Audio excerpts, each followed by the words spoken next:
नमस्कार। दिल से दिल तक हेल्दी हार्ट टॉक शो पर आप सभी का बहुत स्वागत है। आपके साथ हूं मैं लवीना राज। इस कोविड पैंडेमिक के दौरान दिल की समस्या से जुड़े कई मामले सामने आए। ऐसे में सवाल ये उठता है कि क्या कोविड से हमारे दिल को भी खतरा हो सकता है क्या? दिल से दिल तक हेल्दी हार्ट टॉक शो हर भारतीय को हृदय रोग के बारे में शिक्षित और जागरूक करने की एक पहल है। आंकड़े बताते हैं कि भारत में पश्चिमी देशों के मुकाबले लोग 10 साल पहले ही हृदय रोग से पीड़ित हो जाते हैं और साथ ही भारत में हर 33 सेकंड में एक आदमी की हार्ट अटैक की वजह से मृत्यु भी हो जाती है। इसीलिए भारतीयों को हृदय रोग से बचाने और जागरूक करने के लिए देश के सम्मानित इंडियन मेडिकल फ्रेटर्निटी के साथ मिलकर दिल से दिल तक हेल्दी हार्ट टॉक शो अभियान की शुरुआत 2018 में की गई थी। दिल से दिल तक हेल्दी हार्ट टॉक शो को लाखों भारतीयों ने सराहा और हजारों भारतीय इस अभियान से जुड़े, जिसे देखते हुए हर रविवार को दोपहर 12:30 बजे जी हिंदुस्तान के मंच पर भारत के सुप्रसिद्ध हृदय रोग विशेषज्ञ एकजुट होकर हेल्दी हार्ट लाइफस्टाइल के बारे में चर्चा करेंगे। और इस श्रृंखला में आज हमारे बीच देश के जाने माने हृदय रोग विशेषज्ञ doctor Sudhir Saxena, doctor Jeetram Kashyap, doctor Saurabh Mehrotra और साथ ही डॉक्टर आर.के. जिंदल पंजाब से हमारे साथ हैं, जो हमें हृदय रोग से बचाव और उनके उपचार के बारे में अधिक जानकारी देंगे और हार्ट हेल्दी लाइफस्टाइल के विभिन्न पहलू क्या कुछ हैं, इसके बारे में आज हमसे चर्चा करेंगे। आप सभी का बहुत स्वागत है। डॉक्टर सुधीर सक्सेना, सबसे पहला सवाल मेरा आपसे रहेगा। भारत में हृदय रोग के कारण मृत्यु दर बढ़ती जा रही है, तो ऐसे में लोगों को जीवन शैली में बदलाव लाने की भी जरूरत है, लेकिन कोई भी इसका पालन करता नहीं है। एक चिकित्सक के रूप में आप उनका मार्गदर्शन कैसे कर सकते हैं? ये आपने बहुत ही इम्पोर्टेंट एक सवाल उठाया है। उसका कारण ये है कि लोग बाग लाइफस्टाइल अच्छी क्यों नहीं करते हैं, क्योंकि आप ये देखिए कि बचपन से हमारी लाइफस्टाइल अच्छी नहीं रखी जाती है। आज के पेरेंट्स को आप देखिए, आज के पेरेंट्स जो हैं कितने हैं जो कि अपने बच्चों को एक्टिव लाइफस्टाइल, स्पोर्ट्स इत्यादि में डालते हैं। दूसरी बात यह है कि आप देखा होगा आपने कि जो छोटे बच्चे होते हैं उनमें ओबेसिटी की दर बहुत बढ़ गई है। माता पिता इस चीज का बिल्कुल परवाह नहीं करते हैं कि बच्चा बचपन से ही ओबीस हो जाता है। सडनली उसे आप 30-35 साल की उम्र पे बोलें कि अपना खान पान पूरा चेंज कर लीजिए क्योंकि आपके कोलेस्ट्रॉल ज्यादा हो गया है, आप एक्सरसाइज करना शुरू कर दीजिए क्योंकि आपको डायबिटीज का शक हो रहा है, तो एकदम से ये ड्रास्टिक चेंज आना बहुत मुश्किल है। पेशेंट्स आते हैं जिनको यंग होते हैं, हार्ट अटैक होता है, उनको हम कहते हैं आप अपना खाना चेंज करिए। जो खाने में उनको बताया जाता है वो जनरली वापस आके कहते हैं जी मुझसे बॉइल्ड खाना नहीं खाया जाता। अब आप सोचिए कि जो व्यक्ति इतना ज्यादा गरिष्ठ खाना खा रहा था हार्ट अटैक के पहले, सडनली उसको कहा जाए कि बॉइल्ड खाना खा लो तो वो नहीं खाएगा। तो जो चेंजेस आपने बताने हैं, जो as a clinician, as a cardiologist मैंने बताने हैं, वो ऐसे मॉडरेट चेंजेस हों जिसको वो निभा सके। आपको उसको ये बताना है कि आप मॉडरेशन में अपनी एक्सरसाइज करिए। आपका ऑफिस अगर या दुकान आपकी घर से कोई 2-3 किलोमीटर दूर है तो instead of using a vehicle आप पैदल जाइए उस पर और पैदल आइए। इस तरीके के चेंजेस अपनी डेली हैबिट्स में चेंज करेंगे तब जीवन शैली चेंज होती है। अगर आप उसको ड्रास्टिक चेंज करने को कहेंगे तो नहीं होगी। डॉक्टर जीतराम कश्यप, आप दिल के दौरे के कारण होने वाले दर्द और गैस्ट्रिक परेशानी के कारण होने वाले दर्द में अंतर कैसे करते हैं? ये बहुत कॉमन है हमारे पेशेंट्स के बीच में कि वो हार्ट अटैक के पेन को कई बार गैस्ट्राइटिस से कंफ्यूज करते हैं और उस तरह से ट्रीटमेंट कई बार डिले हो जाता है। तो अगर मैं हार्ट अटैक के सिम्टम्स की बात करूं तो मोस्ट कॉमनली जो सिम्टम होता है हार्ट अटैक में वो होता है chest pain. Centre of the chest pain में severe chest pain, constriction type of chest pain. Usually patient ऐसे हाथ रख के आता है इस तरह से या क्लिंच्ड फिस्ट करके अगर आता है तो दैट मीन्स कि वो उसको हार्ट अटैक का पेन हो सकता है। इन्वेरिएबली ये जो दर्द है बाईं बाजू की उंगली की तरफ, जो छोटी उंगली उस तरफ रेडिएट करता है या फिर आपका ये जॉ की तरफ भी रेडिएट कर सकता है। और ये कॉमनली जो है पैल्पिटेशन, धड़कन या घबराहट के साथ एसोसिएटेड रहता है। पेशेंट को पसीना आ सकता है, ठंडा पसीना हम जिसको बोलते हैं। एंड मोस्ट इंपॉर्टेंटली पेशेंट को फीलिंग ऑफ डूम होती है कि मैं तो बस मर जाऊंगा, कुछ मेरे अंदर से कुछ निकाल दिया गया है।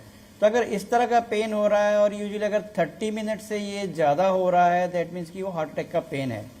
वेयर जो गैस्ट्राइटिस का पेन है वो थोड़ा नीचे पेट में होता है, यूजुअली इतना सीवियर नहीं होता जितना हार्ट अटैक का पेन सीवियर है। और यूजुअली खाने पीने से या तो कम होगा या ज़्यादा होगा, डिपेंडिंग अपॉन कि वो पेप्टिक अल्सर है या ड्यूडिनल अल्सर है। डॉक्टर सौरभ मेहरोत्रा, अब मेरा आपसे सवाल है, हार्ट ब्लॉकेज को लेकर इसके लक्षण क्या होते हैं और क्या कोई नियमित परीक्षण है जो अवरुद्ध धमनी का निदान करने के लिए किया जा सकता है? जी लवीना जी, तो हार्ट अटैक के कई सिम्टम्स होते हैं और ये जरूरी है कि मरीज को इन लक्षणों के बारे में पता हो, क्योंकि अगर इन लक्षणों के बारे में मरीज को बताया जाए तो वो टाइमली हॉस्पिटल जाके ट्रीटमेंट ले सकते हैं, जिसकी वजह से मरीज के लॉन्ग टर्म आउटकम्स पे असर पड़ सकता है। तो मोस्ट कॉमन सिम्टम जो हार्ट अटैक का होता है या दिल की नाड़ियों की ब्लॉकेज का होता है वो है छाती में दर्द होना। ये जनरली छाती के बीचों बीच में होता है, पूरी छाती में जनरली डिफ्यूज पेन होता है और ये लेफ्ट हाथ की तरफ रेडिएट करता है। इसके अलावा कुछ एटिपिकल सिम्टम्स होते हैं जिसके बारे में भी मरीज को पता होना चाहिए, जो हार्ट अटैक के लक्षण हो सकते हैं, जैसे कि अगर नौसिया होना, उबकाइयां आना या छाती में जलन बनना, तो मरीज को लग सकता है कि जैसे डॉक्टर जीतराम कश्यप ने अभी समझाया कि मुझे इंडाइजेशन है या बदहजमी है, पर यह भी एक हार्ट अटैक का सिम्टम हो सकता है। दूसरा, अगर मरीज को चलते हुए सांस फूलता है, स्पेशली अगर पेशेंट को शुगर है, तो ऐसे मरीजों को जनरली छाती में दर्द नहीं होता, पर अगर कुछ समय चलने पर मरीज का सांस फूलना शुरू हो जाता है तो ऐसे मरीजों को भी दिल का टेस्ट कराना चाहिए, देखने के लिए कि मरीज की आर्टरीज में ब्लॉकेज तो नहीं हो रही। दूसरे सिम्टम्स जैसे कि बहुत जल्दी थकावट हो जाना, ठंडे पसीने आना या हल्के फुल्के चक्कर आना चलने फिरने में, ये भी हार्ट अटैक के सिम्टम्स हो सकते हैं। और ये कोई भी सिम्टम होने पे ये जरूरी है कि मरीज अपने डॉक्टर को दिखाए और हार्ट की ब्लॉकेज को रूल आउट कर ले समय से रहते हुए। जहां तक टेस्ट का सवाल है, एक सबसे सिंपल टेस्ट जो किया जा सकता है वो है ईसीजी। ईसीजी में कुछ स्पेसिफिक चेंजेस होते हैं जो अगर प्रेजेंट हैं तो ये इंडिकेट करता है कि हाँ, मरीज को दिल की आर्टरीज में ब्लॉकेज हो सकती है। दूसरा, कुछ ब्लड टेस्ट किए जा सकते हैं, जैसे कुछ ब्लड के मार्कर्स होते हैं, जैसे ट्रोपोनिन टी टेस्ट हो गया, CPK-MB टेस्ट हो गया। तो जिस दौरान छाती में दर्द हो रहा हो उसके कुछ देर बाद अगर ये टेस्ट किए जाएं तो ये भी बता सकते हैं, इंडिकेट कर सकते हैं कि मरीज को दिल का दौरा पड़ रहा है। ये कुछ टेस्ट हैं जो डिपेंडिंग अपॉन स्पेसिफिक सिचुएशंस कराने चाहिए, जिससे आर्टरीज की ब्लॉकेज को रूल आउट या रूल इन किया जा सकता है। डॉक्टर आर के जिंदल, अगला सवाल मेरा आपसे है, किसी को पेस मेकर की आवश्यकता कब होती है और पेस मेकर कितनी तरह के होते हैं? देखिए, पेस मेकर बेसिकली क्या है कि हार्ट को धड़काने का काम करता है। हार्ट के अंदर जब अंदरूनी जो करंट की सप्लाई है, जो भगवान ने जो करंट डाला हुआ है, जब वो बढ़ती उम्र के साथ या किसी बीमारी की वजह से कम हो जाता है, तब हार्ट की धड़कने की गति कम हो जाती है, हार्ट रेट स्लो हो जाता है। पेशेंट को कई बार बीच बीच में हार्ट कुछ देर के लिए रुक जाता है, जिसकी वजह से उसको बेहोशी का दौरा, या हम कहते हैं कि कुछ टाइम के लिए बेहोश हो गया, वो गिर गया, खड़े खड़े गिर गया, बेहोशी का दौरा पड़ गया। तो ऐसे में पेस मेकर लगाना पड़ता है, बिकॉज पेस मेकर क्या, एक बैटरी है जो कि अपने करंट की भरपाई करती है और हार्ट को रुकने से रोकती है। तो वो हार्ट को धड़काता रहता है पेस मेकर।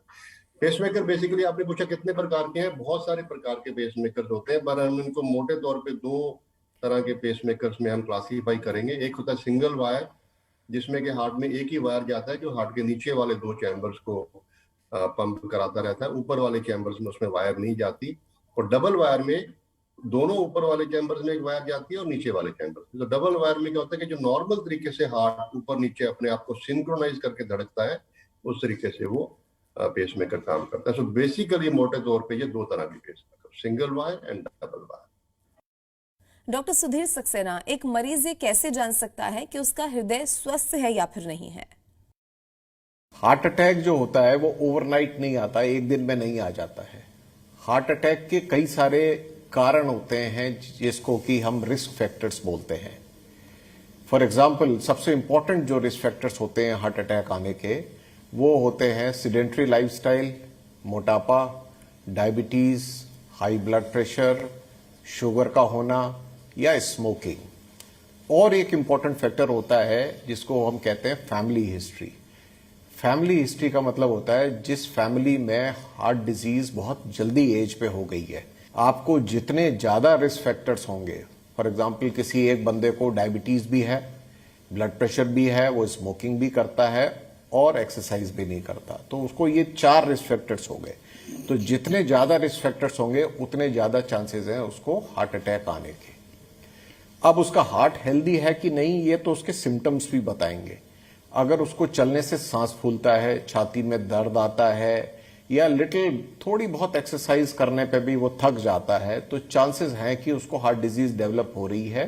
तो बहुत जरूरी है कि आप अपने कार्डियोलॉजिस्ट को मिलें, अपने डॉक्टर को मिलें, और अपने हार्ट से मुतालिक जो भी टेस्ट हैं, जैसे डॉक्टर सौरभ ने अभी बताया कि स्ट्रेस टेस्ट होता है, एकोकार्डियोग्राफी होता है, या स्ट्रेस थैलियम होता है, या स्ट्रेस डोबिटामीन एको होता है, ये सारे टेस्ट करा के एक बार डिटरमिन कर लें कि आपको हार्ट की प्रॉब्लम तो नहीं डेवलप हो गई है। डॉक्टर जीतराम कश्यप, क्या एक स्वस्थ व्यक्ति को दिल का दौरा पड़ सकता है? हमारे पास बहुत सारे ऐसे मरीज आते हैं जो बिल्कुल यंग होते हैं, हेल्दी होते हैं, फिट होते हैं, कोई हैबिट नहीं होती, स्मोकिंग नहीं करते, ड्रिंकिंग नहीं करते, लेकिन उनको भी हार्ट अटैक हो जाता है। और कितने सारे सेलिब्रिटी को भी, यंग फिट सेलिब्रिटीज को भी हार्ट अटैक हुआ है, हम सबको मालूम है। तो उसमें यह है कि कन्वेंशनल जो रिस्क फैक्टर जैसे डायबिटीज, हाइपरटेंशन, स्मोकिंग, ओबेसिटी, इसके अलावा भी कुछ ऐसे रिस्क फैक्टर्स हो सकते हैं जो मैनिफेस्ट नहीं करते, जैसे जेनेटिक रिस्क फैक्टर्स है, जेनेटिक प्रीडिस्पोजिशन होती है आदमी की, कुछ जेनेटिक डिजीज है लाइक हाइपर होमोसिस्टिनीमिया जैसे है, उनमें हार्ट अटैक के चांसेस ज्यादा होते हैं। और लेकिन यह है कि एक फिट आदमी में अगर हार्ट अटैक जो होने का रिस्क है वो 2 to 3 टाइम्स लेस होता है एज कम्पेयर टू दोज जिनमें रिस्क फैक्टर्स प्रेजेंट होते हैं। कुछ और रिस्क फैक्टर जैसे मेंटल स्ट्रेस है, लोगों को किसी के साथ शेयर नहीं करते, पीयर प्रेशर है, इस तरह के रिस्क फैक्टर्स भी रोल प्ले करते हैं एक हेल्दी पर्सन में हार्ट अटैक प्रीडिस्पोजिशन का। मेरा अगला सवाल डॉक्टर सौरभ मेहरोत्रा आपसे है, क्या हमारा शरीर हमें दिल का दौरा पड़ने से पहले कोई संकेत देता है? कुछ मरीजों में ऐसा होता है कि कोई संकेत ना आए और एकाएक दिल का दौरा पड़ सकता है, पर काफी मरीजों में कुछ वार्निंग साइंस या संकेत मिलते हैं दिल के दौरे पड़ने से पहले, जिससे पता चल सकता है कि टाइमली ट्रीटमेंट अगर पेशेंट कराता है, डॉक्टर के पास जाके दिखाता है, तो मेजर कैटास्ट्रोफी होने से बचाया जा सकता है। तो ये जो कुछ वार्निंग साइंस हैं, वो जैसे अगर चलते हुए मरीज की छाती में भारीपन होता है जो कि बैठने से कम हो जाता है, तो ये एक बहुत इंपॉर्टेंट वार्निंग साइन है कि मरीज की नाड़ियों में ब्लॉकेज है और चलते हुए जितना खून का बहाव मरीज के दिल को चाहिए वो वहां पहुंच नहीं पा रहा है, जिसकी वजह से दिल की सेंटर में दबाव की फीलिंग होती है, और रेस्ट में क्योंकि वो दबाव थम जाता है क्योंकि खून का बहाव नॉर्मल हो जाता है।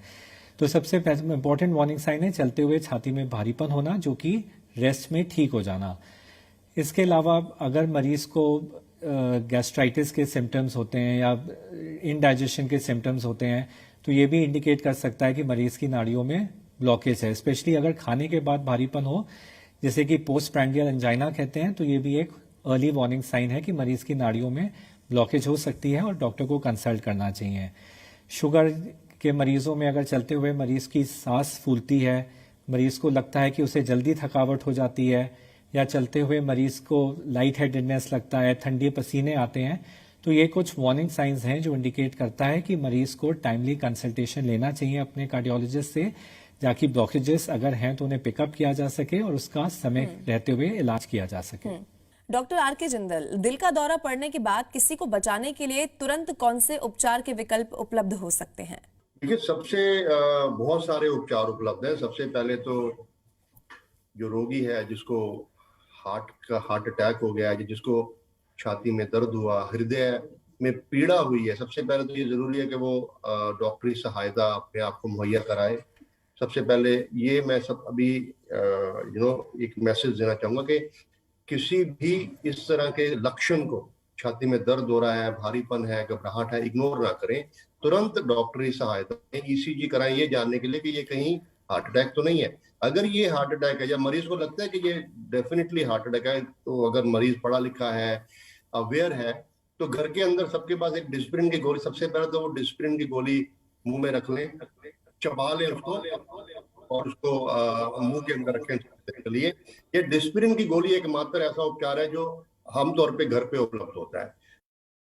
डॉक्टर सुधीर सक्सेना, आज जो तमाम दर्शक हमारे साथ जुड़े हैं वो एक हार्ट हेल्दी लाइफस्टाइल को फॉलो कर पाएं, आपकी तरफ से आज क्या संदेश रहेगा? हार्ट को हेल्दी रखने के लिए बहुत आसान उपाय हैं। एक तो अपने आप को एक्टिव रखिए।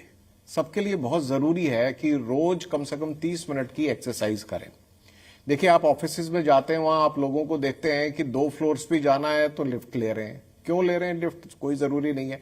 आप अपनी जो एडिशनल एक्सरसाइज है वो अपने वर्क प्लेस पे भी अटेन कर सकते हैं। आपको अगर 2nd फ्लोर पे आपका ऑफिस है तो आप 2-3 बार अगर स्टेयर्स क्लाइंब करेंगे तो you will burn a lot of calories. अभी तो सबके पास स्मार्टफोन और स्मार्ट वॉचेस भी आ गई हैं जिसके अंदर आप स्टेप्स काउंट कर सकते हैं।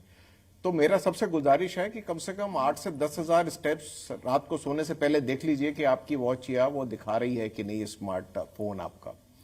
जहां तक खाने का सवाल है, हम सब ये बात मानते हैं कि जो जंक फूड है, जो वेस्टर्न वे ऑफ लाइफस्टाइल है, जैसे कि पिज्जा खाना या बर्गर खाना या इस तरीके की खाने खाना जो कि फास्ट फूड की कैटेगरी में आते हैं, उनको हमको बिल्कुल कम कर देना चाहिए। वो हमारी जो जेनेटिक मेकअप है इंडियंस का, उसको सूट नहीं करते हैं। हमारा जेनेटिक मेकअप जो है वो वही हमारा जो देसी खाना है कि जो हमने फुल्का खाना है, सब्जी खानी है, दाल खानी है, वो घर का बना हुआ खाना, उस पर ज्यादा निर्भर रहे बनस्पत इसके कि जो आप फास्ट फूड या जंक फूड खाएं। तीसरी चीज जो है, जो मैं हमेशा ही खासतौर पे यंगस्टर्स को कहता हूं, वो ये है कि स्मोकिंग की आदत ना डालें और अगर पड़ गई है तो उसको जरूर कोशिश करें छोड़ें। चौथी चीज जो है वो ये है कि ब्रेक्स लीजिए, रिलैक्स करिए, अपना स्ट्रेस कम करिए। आजकल जो यंगस्टर्स आते हैं जिनको हार्ट अटैक्स होते हैं, उसमें सबसे इंपॉर्टेंट कंपोनेंट स्ट्रेस का होता है। वर्क स्ट्रेस का हो सकता है कि बहुत ज्यादा काम कर रहे हैं, या फिर यह है कि उनके पास काम नहीं है इसलिए वो स्ट्रेसफुल है, या फिर ये भी हो सकता है कि वो ऐसे शिफ्ट्स में काम करते हैं जहां उनका जो है बैलेंस, जो उनकी सर्काडियन रिदम है वो चेंज हो जाती है कि रात को काम कर रहे हैं, दिन में काम नहीं कर रहे हैं। तो ये सारे सिंपल उपाय हैं। रोज एक्सरसाइज करिए, खाना अच्छा खाइए, स्ट्रेस कम करिए, अपना स्मोकिंग बंद करिए। डॉक्टर जीतराम कश्यप, आज आपकी तरफ से क्या संदेश, क्या मैसेज हमारे दर्शकों के लिए? देखिए लवीना जी, मैं दर्शकों को यही कहना चाहूंगा कि 40 इयर्स के बाद और इवन बिफोर दैट किसी भी तरह के जो central kind of chest pen है उसको निग्लेक्ट ना करे, उसको जल्दी से रिकॉग्नाइज करे। अपने आप को ओवर इवेल्युएट करना अच्छा है रादर देन कि हम कोई मेजर हार्ट अटैक मिस कर दे। बिकॉज हार्ट अटैक के मैनेजमेंट में, जैसे मैंने पहले भी कहा था, कि टाइम बहुत इंपॉर्टेंट है। 20 मिनट्स के बाद हार्ट का डैमेज शुरू हो जाता है।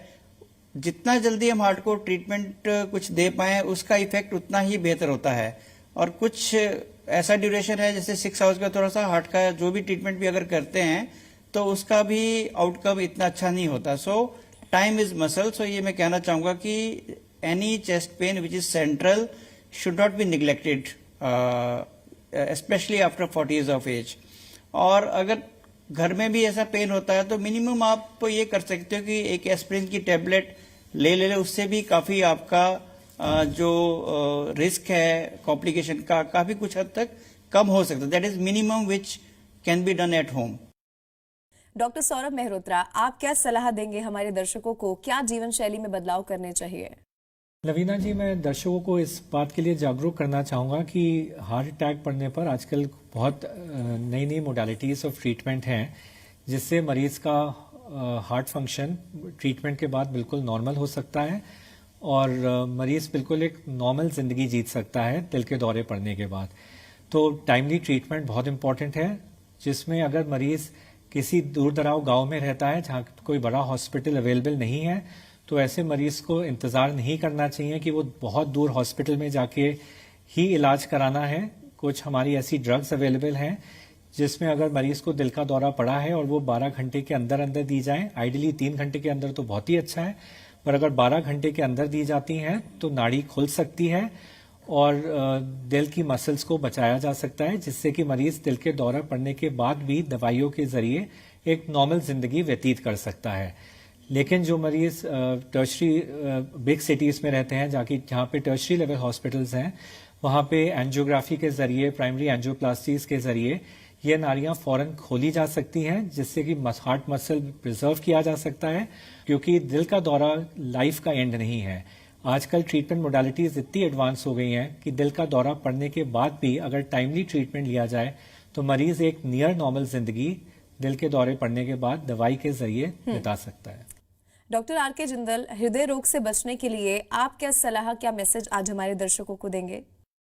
भगवान ने जैसे हर वाइटल ऑर्गन इंसान को पेयर्स में दिया है, 2 किडनीज, 2 आंखें, 2 लंग, सब कुछ, लेकिन हृदय एक ही दिया है।